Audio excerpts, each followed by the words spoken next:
One of my favorite parts is when I'll go over and feed and it's either early morning or it's winter time and you get up on top of the hill and the cattle are coming up and you see the steam coming out of their noses and you just stop. You look around.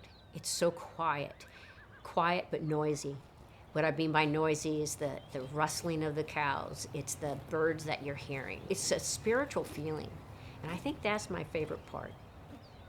It's got to be 90 plus years, maybe even 100 years that the Wuntschels have been on this ranch.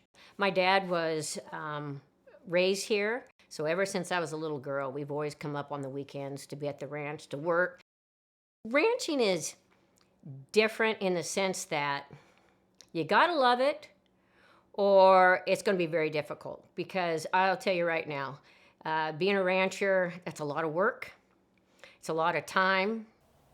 So if we start in the morning, I'll wake up, first thing I do is walk outside.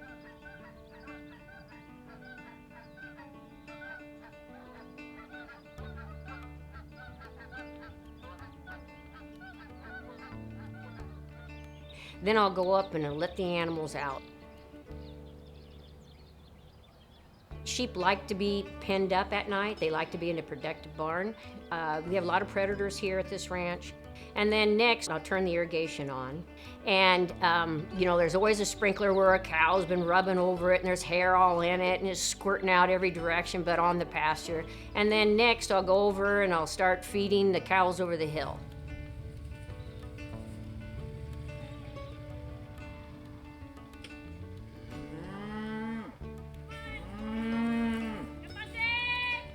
There's something spiritual that happens when you're out there in the pasture and the animals are feeding or they're already fed and you just sit there and watch.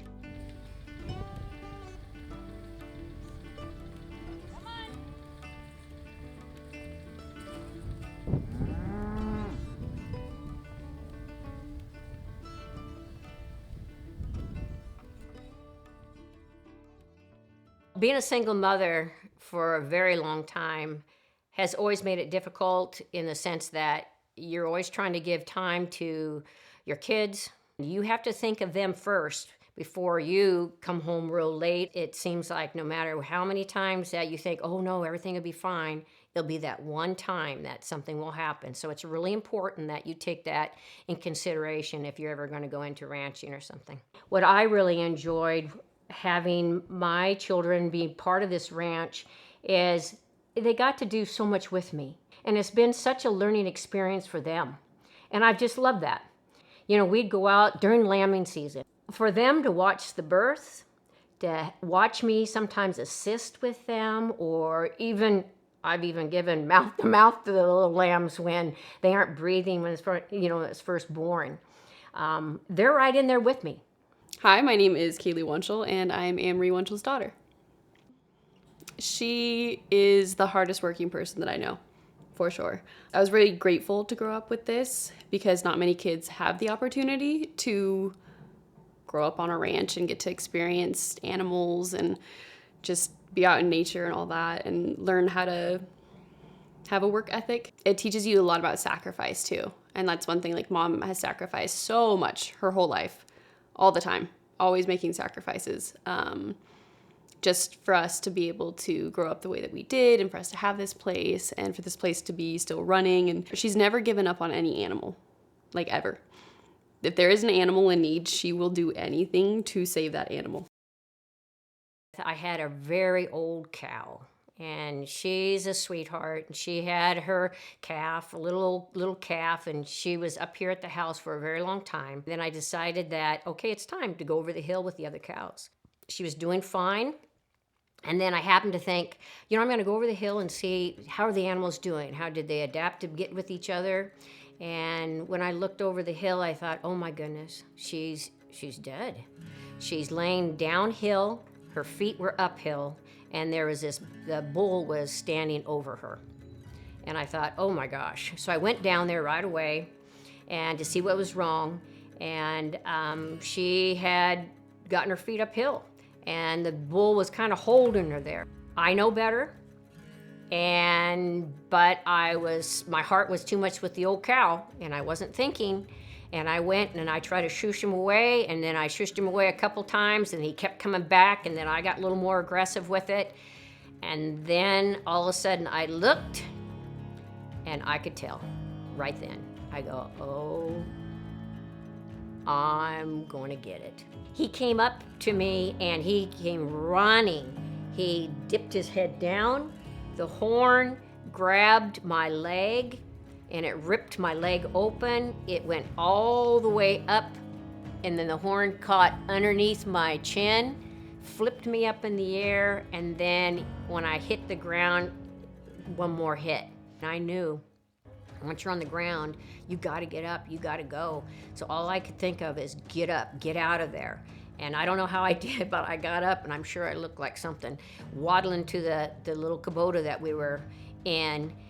And then I noticed that I was sitting in the driver's seat, and I had put my head down on the steering wheel, and I looked down, and I could see a hole through my leg.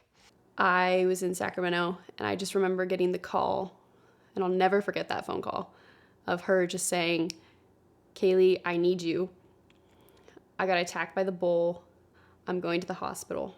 And I went straight to Marshall Hospital, and walking in, I saw little blood drops. There is a hole in her leg, and there is a gash under her jaw right here. And when they were cleaning that out, it was like at least an inch deep. And if it was just a little lower or a little to the side, it would have gotten her like carotid or her jugular, and then that would have been a different story. So that's what happened with the bull. Oh, and it did break my hip in 3 places. Only cracks though. So I was able, I to be honest with you, I felt blessed. It was scary for me, but it also shows once again just how strong she is and how she'll just persevere. And now look at her. Every day, practically, she's up here working. She didn't let that stop her from doing what she wanted to do and being proactive and taking care of the ranch and being out with the cows. I always had a healthy respect for the livestock and the bulls and everything else. Now, though, with the bulls, I'm beyond. I still get a little bit of when they start looking or coming my way. I mean, I boogie. At first, she was a little shy of the cows a little bit because that's traumatic. She was a couple weeks where she was not moving around because of it, but she bounced back.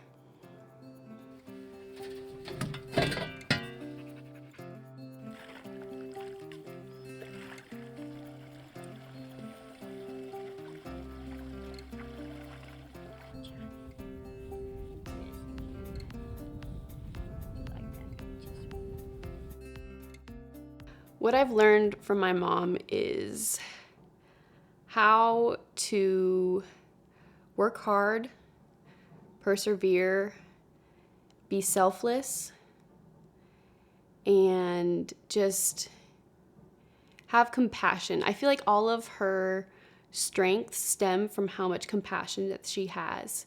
Her compassion for the animals and for the family and for wanting everyone else to have an easy time. It weighs so much because she does so much for everyone else and for the animals. And I think compassion is the word that really just summarizes her and what she's exampled for me. My parents were awesome people, very community-minded, very generous, hardworking, thoughtful. And one thing that they did do too is they really showed all of us the love that this ranch can give back.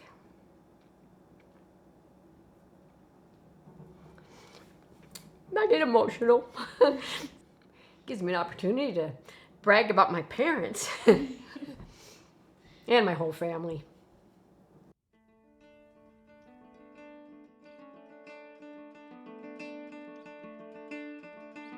I love working here. I love everything about it. And I definitely hope that the next generation has the same opportunity.